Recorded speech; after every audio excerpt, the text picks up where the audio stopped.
OK ဒီလိုလုပ်ဗျရှင်းနိုင်ထိုးရတယ်ကျွန်တော်ပြောမယ်သိလားနော်လူရင်းတူရှင်းမယ်ကျွန်တော်ပြောမယ်တကယ်လို့ဟိုဖြစ်ရင်ဗီဒီယိုကိုယ့်အသာပဲကို download လုပ်ကိုယ့်အကူဝေငှပေါ့ဗျာဟုတ်လားအဲ့တော့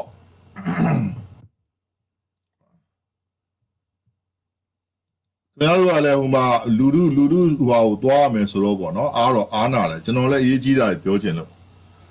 ကျွန်တော်စပြောမယ်နော်ပထမဆုံးကဘာလဲဆိုတော့ဟိုအရေးကြီးတဲ့လှုပ်ဆောင်ရမယ့်ဟာတစ်ခုကိုကျွန်တော်အရင်ဆုံးစပြောချင်တယ်နော်အရေးကြီးတဲ့လှုပ်ဆောင်ရမယ့်အရာတစ်ခုဆိုတာကအခုဟလာလူရေးတော်ပုံကြီးကရမ်းအချိန်ကောင်းနေပြီမနေ့ကရရှိတဲ့သတင်းရဆိုပြီးမြို့နယ်ပေါင်း120 130လောက်ထိပြန့်နှံ့သွားပြီပေါ့နော်အဲ့တော့အခုဒီနေ့ဆိုရင်ခင်ဗျားတို့ရှေ့ရက်နေ့ဆိုရင်တတိယနေ့ကိုရောက်သွားပြီတတိယနေ့ကိုရောက်သွားတာဖြစ်တဲ့အတွက်အချိန်လည်းတော်တော်ကောင်းနေပြီเนาะအဲ့တော့နိုင်ငံတကာအခင်းချင်းတွေကလည်းအရန်ကောင်းနေပြီ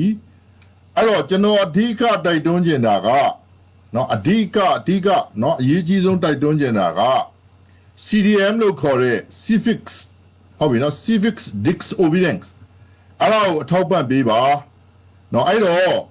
เนาะအဲ့ဒီဟာအသက်ပဲเนาะအဲ့ဒီကောင်အသက်ပဲဟို red ribbon လို့ဘာလို့ဆိုရဲဒီဖဲကျိုးနီလေးနဲ့သွားတဲ့ဟာတိတ်မထီရောက်ဘူး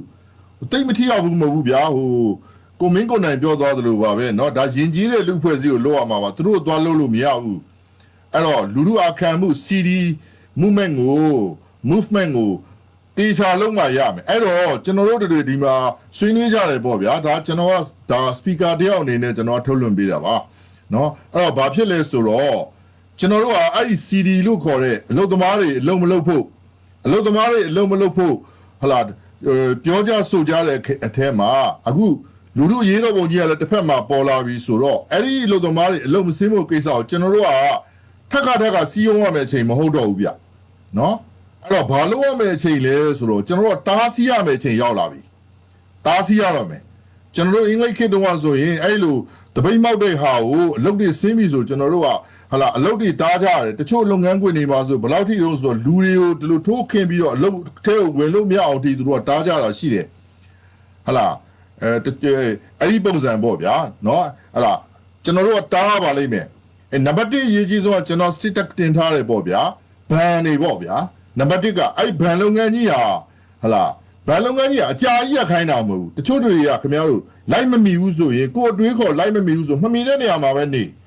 เนาะဟိုကနကောစားနဲ့လူတက်လို့ဘာလို့လောက်တာတော့ကျွန်တော်တော်တော်အမြင်ကတ်တယ်เนาะတယောက်ဆိုရင်ကျွန်တော်လူရင်းတယောက်ဆိုဟိုလူရင်းတယောက်ဆိုကျွန်တော်တပည့်လေးတွေရပါပဲเนาะကျွန်တော်တပည့်လေးခိုင်းတာကြောကြောင်လို့ဘန်းပြည့်ဆိုသူချက်ချင်းဘန်းပလိုက်တယ်အကြာကြီးလောက်ခိုင်းတာမဟုတ်ရာသက်ပန်လုံးလို့ရမလားဗျဒီဘန်လုပ်ငန်းတွေပါတယ်ဟဲ့လားအဲ့တော့ကျွန်တော်ဒီမှာ status အဲ့ဒါကျွန်တော် post တင်ထားတယ်ဗျာဟဲ့လားဥမာဘန်မှာဆိုရင်ဟဲ့လားဘန်ရှိမှာသွားပါမြစ်တက်ရက်ခန့်မှာအရေးကြီးဆုံးချက်တွေကိုလည်းကျွန်တော်တို့ထောက်ပြထားတယ်သူတို့ရံမလုံးနဲ့သူတို့ဟလာမြစ်တာထားရမယ်เนาะနားလည်အောင်ရှင်းပြရမယ်နောက်တစ်ခုကဘာလဲဆိုတော့เนาะအတီလင်းထုတ်ဖို့ပြောသွားတာရှိတယ်เนาะကရင်ပြည်နယ်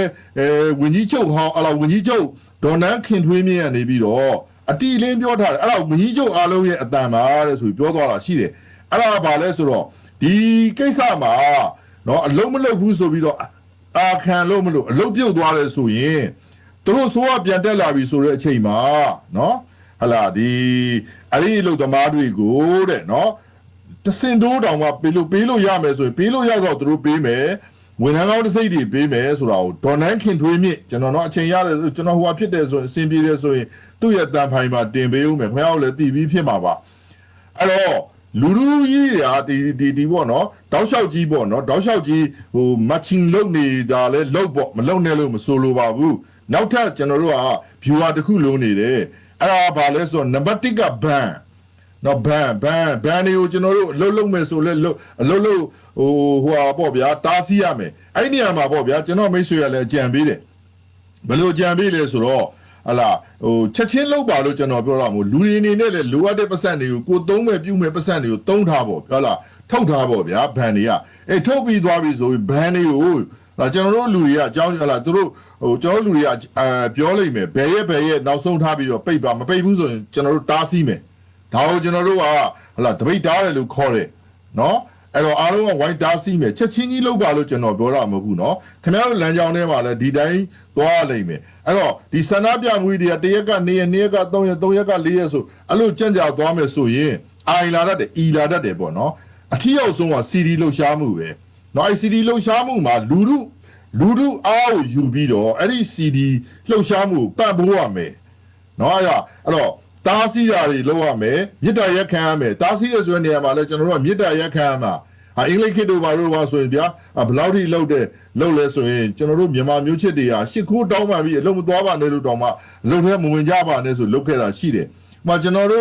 တော်ဇာတိအလဲပိုင်းဗမာပြည်မှာဆိုရင်ရင်းနှံမြေတွေရှိတယ်အခုအဲ့ရင်းနှံမြေတွေမှာအလုပ်သမားတွေကနော်ဟလာရင်းနှံမြေရဲ့ထုတ်လုပ်မှုတွေကို0ပြဟလာထုတ်လုပ်မှုတွေကိုရပ်ဆိုင်းလိုက်တယ်နော်ဟလာအဲ့လိုတွေကျွန်တော်တို့ကလုံးဝမှာပေါ့ဗျာနော်အဲ့တော့အဲ့ဒီကိစ္စအရေးကြီးတယ်ဘာတွေကိုကျွန်တော်တို့ကတားဆီးရမလဲဆိုရင်ဟလာဥမာအကောက်ခွန်လိုဟာမျိုးတွေယုံနေပေါ့အစိုးရယုံနေပေါ့နော်ခင်ဗျားတို့အကြာကြီးမဟုတ်ဘူးနော်ကျွန်တော်ထပ်ပြောလိုက်မယ်နော်ဟိုတနေ့ကလည်းကျွန်တော်ပြောပြီးသွားအကြာကြီးမဟုတ်ဘူးခဏကလေးပဲနော်အလွန်ဆုံးကဘာမှာအလွန်ဆုံးကြာတာ2လကိုကျွန်တော်တို့မကြားဘူးသေးဘူးနော်2လကျွန်တော်တို့မကြားဘူးသေးဘူး1လဝန်းကျင်ဆိုတာအလွန်ဆုံးပဲနော်အဲ့လောက်ကလေးကိုတန်းကြီးခံကြပါဗျာခင်ဗျားတို့ရဲ့တဘောအစာအတွက်ပါကျွန်တော်တို့ကနိုင်ငံခြားမှာနေတဲ့လူတွေအနေသာကြီးပါကျွန်တော်ပြောပြမယ်ပြောရတာနော်အဲ့တော့ဘန်တွေကိုစပြီးတော့ဟိုဟာဖြစ်မယ်လောလောဆယ်လောက်ပါလို့မဆိုလို့ဘူးခင်ဗျားတို့ပြည်တွင်းမှာခေါင်းဆောင်တွေရှိတယ်အဲ့ဒါဦးဆောင်တဲ့သူတွေရှိတယ်ဘယ်နေ့ဘယ်ရက်ကိုဘလို့စပြီးတော့ဖြစ်မယ်ဆိုတော့တက်ကက်ထားပြီးတော့ခင်ဗျားတို့ညှိနှိုင်းပြီးတော့လုံးဟလာအဲ့ခေါင်းဆောင်တွေကလည်းပဲသူတို့ statement ထုတ်ပြီးတော့ကြေညာတာတွေပါရှိလိမ့်မယ်เนาะဒါဒီချက်ပေါ့ဥပမာဗျာနောက်တစ်ခုကဘာလဲဆိုတော့မြမအတန်လိုဟာမျိုးဗျာမြဝတီလိုဟာမျိုးဗျာအဲ့ဒီမှာအလုံးလုံးနေတဲ့သတင်းကြေညာတဲ့ engineer လူတွေ engineer တွေအဲ့ဒီလူတွေကဥမာရက်ွက်ထဲမှာနေတာရှိမယ်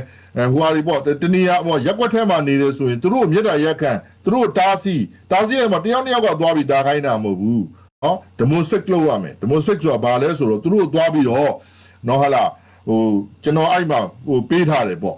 ့အစာအုပ်တစ်ခုပေါ့ဗျာဆိုကြပါစို့ဟလာဗန်ပဲဖြစ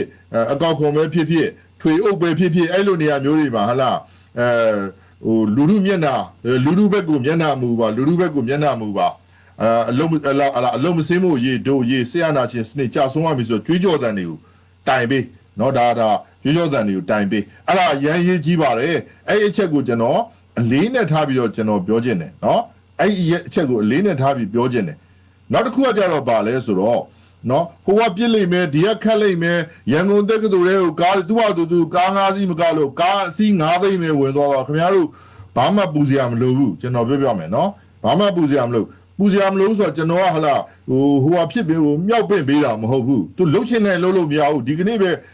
ကျွန်တော်သတင်းဖတ်ပြီးသွားပြီကုလသမဂ္ဂကနေပြီးတော့သူတို့သတိပေးလိုက်ပြီနော်ဒီစန္ဒပြတယ်ငြိမ်းချမ်းစွာတခုတော့ရှိတယ်ခင်ဗျားတို့သတိထားမှာပါလဲဆိုတော့ငင်းချမ်းနဲ့နော်အကြမ်းဖက်တာဥပမာဗျာရဲတွေကိုဆဲတာတယောက်ကိုရန်လိုတာဘာညာဆိုအဲ့လိုဆွဲထုတ်နော်ကပြောလုံးမဲ့လို့ဆွဲထုတ်အဲ့လူငယ်တွေကရန်တော်တယ်နော်ကျွန်တော်ပြောပြမယ်အခုခင်ဗျာအခုဟလာအခုလုံနေကြတဲ့လူငယ်တွေအရန်တော်တာအရန်စီကန်းရှိတာ smart အရန်ကြတာအရန်လေးစားဖို့ကောင်းတယ်ကျွန်တော်တကယ်ကိုလေးပြုတယ်စိတ်ကဒီနှလုံးသားထဲကပြောတဲ့စကားဒါအပေါ်ရန်လေးရှက်ပြောတာမဟုတ်ဘူးနော်အဲ့တော့ဟိုရန်လိုတာတွေပါလေအကျန်းဖက်အသွင်သဏ္ဍာန်ဆောင်းလိုက်ရင်လူအုပ်နဲ့ဝိုင်းပြီးတော့သူ့ဟိုလာနောက်ဆုံးပြရဲလက်ထဲအပ်လိုက်ဗျာနော်ရဲလက်ထဲအပ်လိုက်သူ့ဟိုဟာဖြစ်လိုက်နော်ဟုတ်လားသူ့အဲ့လိုတွားပါနော်ဘာမှဟိုဟာမလုပ်နဲ့ရန်မလုပ်နဲ့အဲ့ဒါဆိုရင်ဘာမှလုပ်လို့မရဘူးကျွန်တော်ပြောပြမယ်နော်ဘာမှလုပ်လို့မရဘူးဟိုမြောက်ဝတီမှာဖြစ်သွားတယ်ဆိုအဲ့ရမြောက်ဝတီကကောင်တွေဗျမ်းမတာတွေမလို့နောက်ရေးယူခံလိုက်မယ်နောက်ထပ်တော့အဲ့ဒါ NLD ဒေါ်ဆန်းစုကြည်ဦးဆောင်တဲ့ NLD အစိုးရတက်လာလို့ရှိရင်အဲ့ရဲတွေအကုန်ပြုတ်လိမ့်မယ်ခင်ဗျကျွန်တော်ပြောတာစောင့်ကြည့်သူတို့ကထင်းနေတာဗျာအစိုးရတရက်ကအာဏာသိမ်းလို့ရှိရင်သူအကြာကြီးပေါ့ဗျာဟိုတုန်းကလို့ကြာလိမ့်မယ်မကြောက်ဘူးเนาะအဲ့တော့ကျွန်တော်လူရင်းတို့ရှင်းမဲ့ပြောဟလာပြောထားပြီးပြီခင်ဗျားတို့ဒီလုံးဝမဲ့တာဝန်ကလူလူအင်အားကြီးပါလာတာဖြစ်တဲ့အတွက် CDM လှုပ်ရှားမှုမှာစီယုံတဲ့အခန်းကဏ္ဍစီယုံတဲ့ကဏ္ဍ